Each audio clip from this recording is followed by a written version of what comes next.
राजा वीर प्रताप की कहानी। एक समय की बात है, कहीं दूर एक ऐसा राज्य था जहां हर गली में सोना चमकता था और हर महल में शीशे की झिलमिल होती थी। इस राज्य के राजा का नाम था वीर प्रताप। उनके पास सब कुछ था, सोना, चांदी, हीरे, मोती, ताकत और इज्जत। पर उनके दिल में एक ऐसा खालीपन था जो किसी ने देखा नहीं था। रात होते ही जब पूरा राज्य सो जाता, राजा अपने अकेले कमरे में बैठकर खिड़की से अंधेरों को ताकते रहते। एक रात मौसम बदल गया, बिजली चमकी, बारिश ने महल को धुंध में लपेट लिया और राजा गहरी नींद में खो गए। सपने में राजा के सपने में एक बुजुर्ग संत ऋषि प्रकट हुए।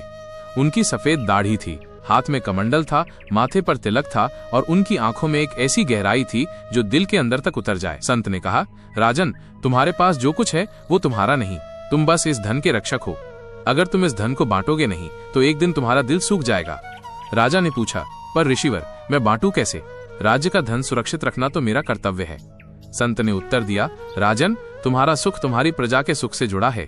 फिर राजा को भूखे बच्चे, सूखे खेत और बीमार लोग दिखाई दिए। संत बोले, इन्हें देखो, ये भी तुम्हारा राज्य है। अगली सुबह होते ही राजा ने तुरंत अपने मंत्रियों को बुलाया और कहा, आज से राज्य का धन सिर्फ महल में नहीं रहेगा, हर गांव में, हर गली में जो भी गरीब है उन तक हम पहुंचाएंगे। एक मंत्री ने कहा, राजन, इतना धन बांट देने से खजाना खाली हो जाएगा। राजा ने जवाब दिया, खजाना खाली हो सकता है लेकिन दिल कभी नहीं। मुझे खजाना नहीं, दुआओं की जरूरत है। फिर किसानों को बीज और हल दिए गए, बच्चों के लिए स्कूल खोले गए, अस्पतालों में डॉक्टरों ने मुफ्त इलाज किया और हर गली में लंगर चलने लगा। कुछ ही महीनों में पूरा राज्य बदल गया।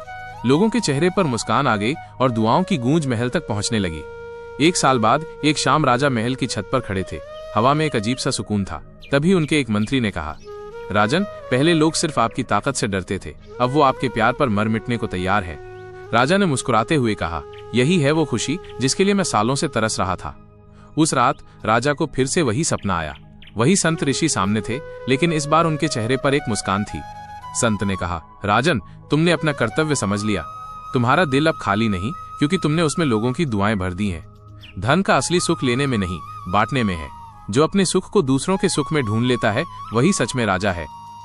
दोस्तों, इस कहानी ने हमें एक बात सिखाई कि असली खुशी लेने में नहीं, बांटने में है। जो अपने सुख को दूसरों के सुख में ढूंढ लेता है वही सच में एक सच्चा राजा है। अगर आपको ये कहानी पसंद आई हो तो वीडियो को लाइक जरूर कीजिए, अपने दोस्तों के साथ शेयर कीजिए और हाँ, हमारी नई कहानियां सबसे पहले देखने के लिए चैनल को सब्सक्राइब करना न भूलें। मिलते हैं एक और नई और रोचक कहानी में। तब तक के लिए धन्यवाद।